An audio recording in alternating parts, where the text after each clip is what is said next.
Yeah, Susan, Governor Shapiro delivering that $53.2 billion spending proposal to lawmakers really just about 3 months after he signed the budget from last year. And really, again, something that a lot of lawmakers are hoping that they'll be able to improve upon. This proposal today is the first step in that process. Now, taking a live look from inside the chamber, Governor Shapiro unveiling a lot of the policy proposals for this upcoming budget year. And on the revenue side, some of the revenue generators, so to speak, if they seem familiar, it's because they are. He is calling for the legalization and taxation of adult use cannabis here in the Commonwealth, as well as taxing and regulating the skill game terminals that you see throughout Pennsylvania.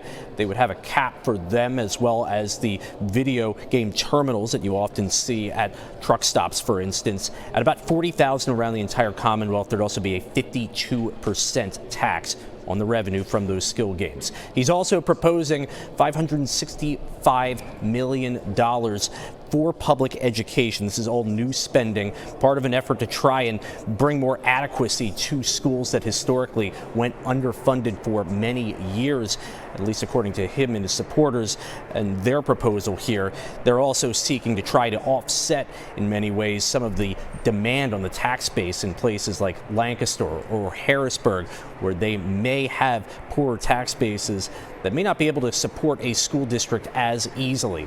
Now, the governor is also expected to talk about some of the big power proposals that have to do with things like data centers. In particular, one of the things we're expecting to hear from him is that his administration wants to work with a lot of these big corporations that want to bring data centers, for instance, to Pennsylvania, but without doing it in a way that's going to suck a lot of power demand from the grid, and as a result potentially lead to higher prices.